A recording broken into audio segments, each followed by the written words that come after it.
하나님 말씀 베드로후서 1장 19절부터 21절까지 다 같이 읽겠습니다.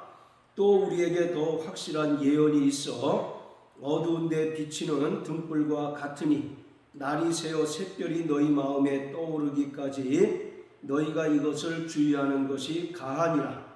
먼저 알 것은 경의 모든 예언은 사사로이 풀 것이 아니니 예언은 언제든지 사람의 뜻으로 낸 것이 아니요 오직 성령의 감동하심을 입은 사람들이 하나님께 받아 말한 것임이니라. 아멘.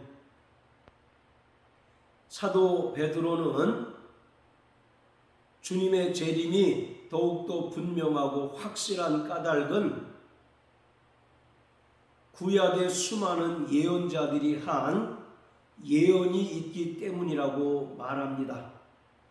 16절부터 18절까지의 말씀을 통해서 사도 베드로는 자신이 예수님과 함께 있는 동안 변화산상에서 겪었던 그 사건을 말함으로써 주님의 재림이 확실하다는 것을 강조하였습니다.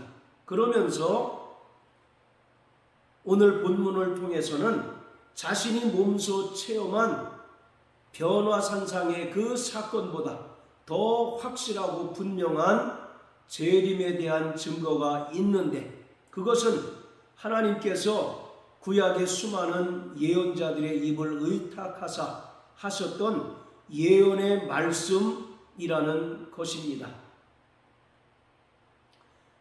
이러한 베드로의 말을 통해서 우리가 분명히 알 수 있는 것은 구원받은 성도들의 믿음이 표적 중심이나 또는 체험 중심의 신앙생활이 아니라 철저히 말씀 중심의 신앙생활, 그리고 말씀이 견고히 서 있는 삶을 지향해야 한다는 것을 알 수 있습니다. 요한복음 20장 29절에서 예수님께서 도마에게 말씀하시기를 너는 본고로 믿느냐? 보지 못하고 믿는 자가 더 복되다라고 하셨습니다. 여기서 너는 본고로 믿느냐라고 하는 말은 구약에 속한 이스라엘의 믿음을 가리킵니다. 그들은 하나님께서 표징으로 주신 그 표적들을 통해서 그들의 믿음을 유지하고 또 그들의 믿음을 지켜나가는 자들이었습니다.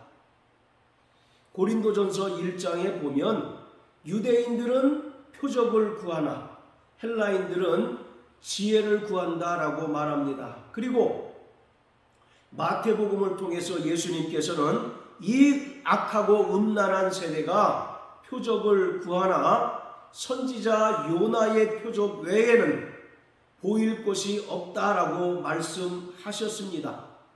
이처럼 유대인들은 끊임없이 하나님의 그 약속에 대한 표징으로서 표적을 구하고 그 표적을 통해서 하나님의 약속이 이루어지기를 바라는 믿음을 가진 자들입니다.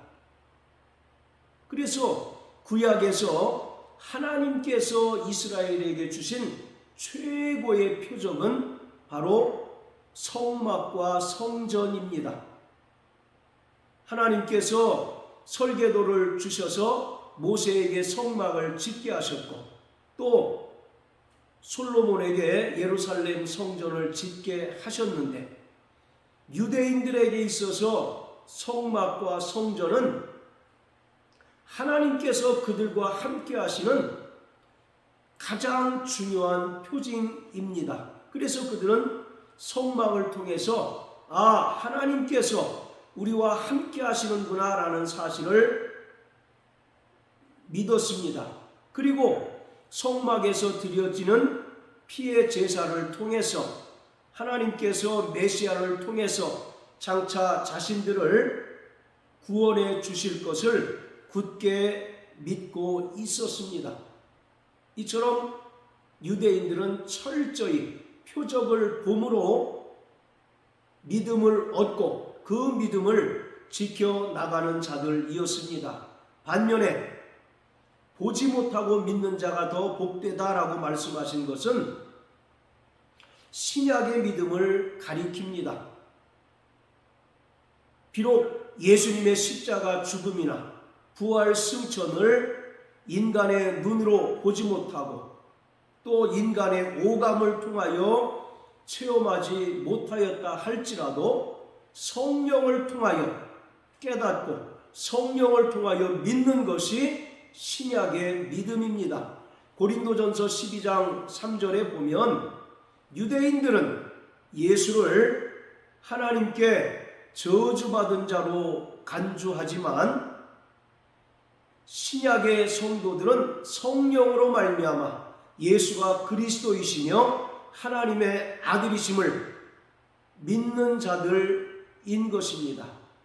자, 이처럼 베드로는 자신이 예수님의 공생의 기간 동안 예수님과 함께하면서 여러 경험들을 했고 또 특히 기록하고 있는 변화산상의 사건을 통해서 주님의 재림이 확실함을 강조하고 있지만 그것보다 더 확실한 것이 있는데 바로 그것은 구약의 수많은 예언자들의 입을 의탁하셔서 하나님께서 하신 예언이라고 말합니다.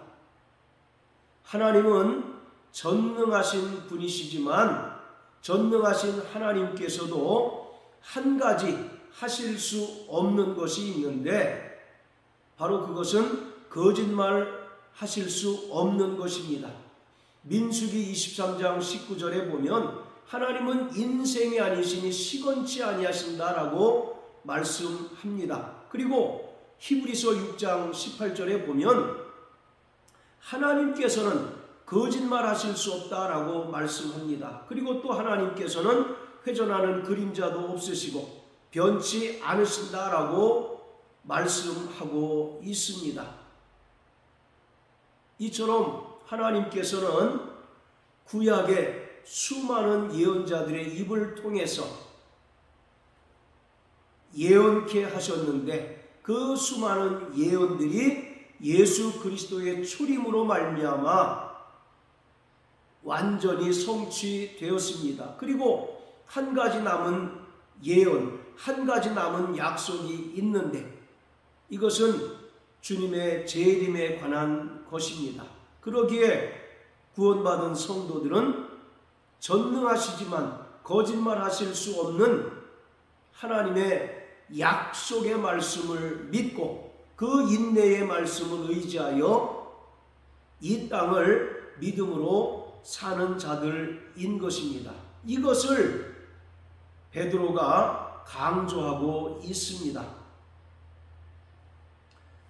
19절에 보면 우리에게 더 확실한 예언이 있다라고 말합니다. 그가 몸소 체험한 변화산상의 사건 그리고 그가 본 예수님의 십자가 죽음과 부활 승천보다 더 분명하고 확실한 재림의 증거가 있는데 그것은 바로 예언이라는 것입니다. 자, 그리고 어두운 데 비치는 등불과 같다라고 말합니다. 예언은 이 세상을 비추는 등불입니다. 하나님의 말씀이 없는 세상은 어두운 곳입니다. 죄가 관영하고 죄가 역사하는 어두운 곳입니다. 그리고 하나님의 말씀이 그 속에 없는 영혼 역시 어두운 영혼인 것입니다.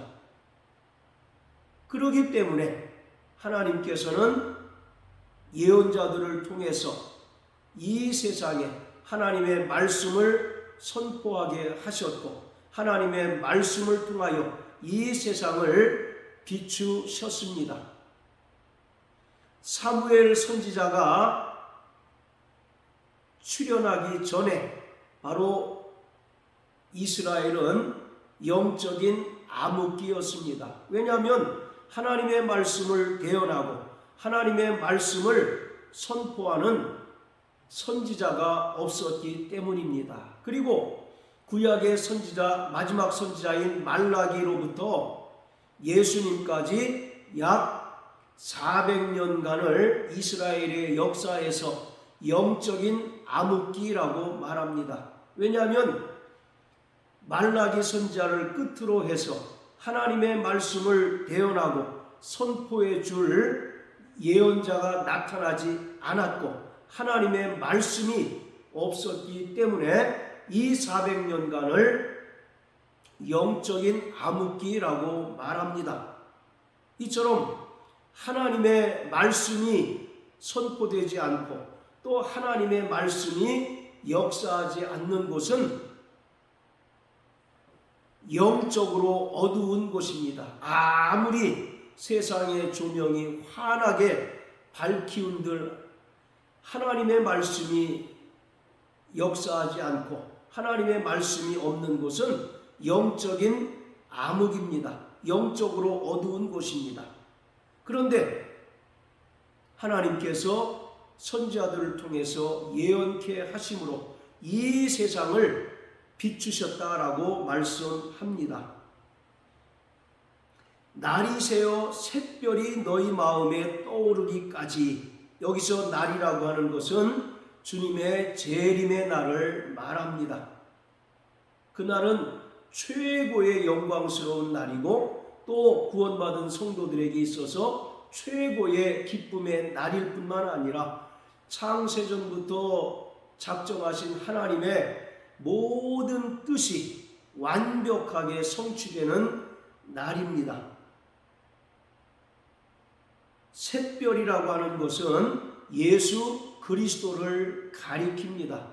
따라서 날이 새어 샛별이 너희 마음에 떠오른다라고 하는 말은 주님께서 영광 중에 재림하실 때를 가리키고 있습니다.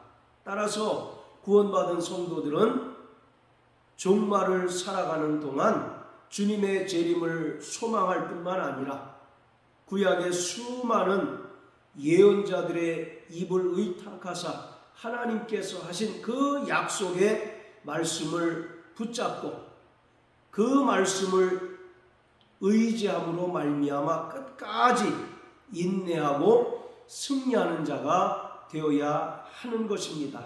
성경은 하나님의 약속입니다. 구약은 옛 언약이고 또 신약은 예수님께서 그 피로 세우신 새 언약인 것입니다. 서두에 말씀드린 것처럼 하나님은 거짓말하실 수 없고 그 입으로 행하신 모든 약속의 말씀을 반드시 이루시는 분이시기에 우리는 하나님의 마지막 남은 예언, 마지막 남은 그 약속이 이루어질 줄 믿고 인내의 말씀을 붙잡고 이 땅을 살아가고 있는 것입니다. 자, 20절에 보면 먼저 알 것은 경의 모든 예언은 사사로이 풀 것이 아니다 라고 합니다. 즉 구원받은 성도들이 하나님의 말씀인 성경을 대하는 첫 번째 태도에 대해서 말하고 있습니다. 철저히 사사로이 풀지 말라고 말씀합니다. 하나님의 말씀인 성경은 이혈령 비혈령으로 해석해서는 안 됩니다. 즉 귀에 걸면 귀걸이, 코에 걸면 코걸이식으로 해석해서는 결코 안 됩니다. 자, 베드로후서 3장 15절 16절입니다. 또 우리 주의 오래 참으심이 구원이 될 줄로 여기라. 우리 사랑하는 형제 바울도 그 받은 지혜대로 너희에게 이같이 썼고 또 그 모든 편지에도 이런 일에 관하여 말하였으되 그 중에 알기 어려운 것이 더러 있으니 무식한 자들과 굳세지 못한 자들이 다른 성경과 같이 그것도 억지로 풀다가 스스로 멸망에 이르느니라. 무식한 자들과 굳세지 못한 자들이 하나님의 말씀을 억지로 풀다가 어긋난 길로 가고 결국 멸망에 빠진 자들도 있다고 말씀하고 있습니다. 여기서 무식한 자들이라고 하는 것은 영적인 진리를 온전히 깨닫지 못한 자들을 말합니다. 그리고 굳세지 못한 자는 아직 그 신앙의 뿌리가 깊이 내리지 않아서 신앙이 부족하고 연약한 자를 가리킵니다. 그리고 억지로 푼다라고 하는 것은 자기 임의로 자기 생각대로 성경을 푸는 것을 말합니다. 오늘날 세상에 나온 거짓 선지자나 또 이단들 역시 성경을 억지로 풀다가 스스로 멸망의 길을 자초한 자들입니다.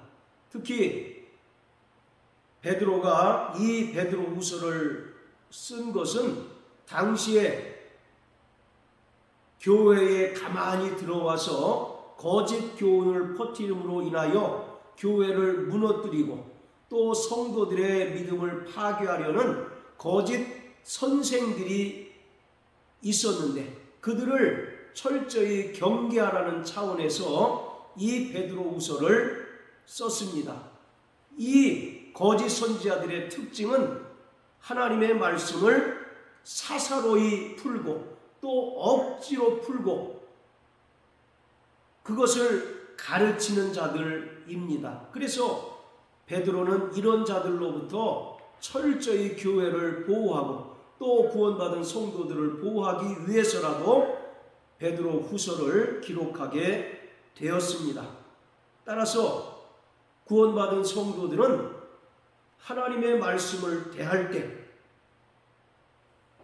임의로 해석해서는 안 되고 또 사사로이 풀어서는 결코 안 되는 것입니다. 자, 그리고 21절에 보면 예언은 언제든지 사람의 뜻으로 낸 것이 아니요. 우리 한글 성경에는 나타나 있지 않지만 헬라어 원문에는 왜냐하면이라고 하는 접속사가 있습니다. 따라서 20절에서 모든 예언은 사사로이 풀 것이 아니다 라고 말하고 있는데 사사로이 풀지 말아야 할 이유를 21절에서 베드로는 말하는 것입니다. 왜냐하면 하나님의 말씀은 철저히 사람의 뜻으로 낸 것이 아니기 때문입니다. 그리고 오직 성령의 감동하심을 입은 사람들이 하나님께 받아 말한 것이기에 하나님의 말씀인 성경을 사사로이 풀지 말아야 하고 또 어떤 이들과 같이 억지로 풀지 말아야 한다는 것입니다. 21절은 성경의 절대 영감성을 강조하고 있습니다. 자, 디모데후서 3장 14절부터 17절까지 읽겠습니다. 그러나 너는 배우고 확신한 일에 거하라. 내가 네게서 배운 것을 알며 또 내가 어려서부터 성경을 알았나니 성경은 능히 너로 하여금 그리스도 예수 안에 있는 믿음으로 말미암아 구원에 이르는 지혜가 있게 하느니라. 모든 성경은 하나님의 감동으로 된 것으로 교훈과 책망과 바르게 함과 의로 교육하기에 유익하니 이는 하나님의 사람으로 온전케 하며 모든 선한 일을 행하기에 온전케 하려 함이니라. 14절에서 너는 배우고 확신한 일에 거하라 이와 같이 말씀합니다. 그러면서 성경은 우리에게 구원에 이르는 지혜를 얻게 한다라고 말합니다. 그러면서 16절과 17절은 하나님께서 성경을 우리에게 주신 그 목적에 대하여 말하고 있는데 먼저 우리가 분명히 알 것은 모든 성경은 하나님의 감동으로 되었다라고 하는 것입니다. 여기서 하나님의 감동이란 말은 헬라어로 데오푸뉴스토스라고 해서 하나님의 호흡, 하나님의 숨이라고 하는 의미가 있습니다. 하나님께서 성경을 기록하는 자들에게 하나님의 호흡을 불어넣어 주심으로써 하나님의 뜻을 깨닫고 또 하나님의 말씀을 깨닫게 하심으로 성경을 기록하게 하셨다는 것을 말하고 있습니다. 따라서 창세기로부터 요한계시록에 이르기까지 성경 66권은 철저히 하나님의 감동으로 또 성령의 영감으로 기록이 되어 있습니다. 어떤 이들은 성경이 하나님의 작품이 아니라 인간이 임의로 공교하게 만든 글과 이야기다라고 말합니다. 그래서 그들은 성경의 절대 영감성을 부인하지만 디모데후서 3장과 또 베드로후서 1장의 말씀을 통하여 성경은 하나님의 말씀으로서 철저히 영감에 의하여 기록되어졌다는 사실을 알려주고 있습니다. 성경이 하나님의 영감으로 기록되었다는 가장 분명하고 확실한 증거는 창세기로부터 계시록까지 일관되게 하나님 아들 예수 그리스도를 말하고 있다는 것입니다. 그래서 요한복음 5장 39절에서 너희가 성경에서 영생을 얻는 줄 알고 성경을 상고하거니와 이 성경은 예수에 대하여 말하고 있다라고 요한은 말합니다. 비록 구약에는 예수 이름이 나타나 있지 않지만 여러 가지 비유들을 통해서 바로 하나님의 아들 예수께서 그리스도이시며 하나님의 아들로서 이 땅에 말씀이 육신이 되어 오셔서 친히 십자가에 달려 죽으시고 부활하심으로써 죄인된 인간들을 구원하실 것을 예언하고 또 예표하고 있습니다. 창세기 3장 15절에 보면 하나님께서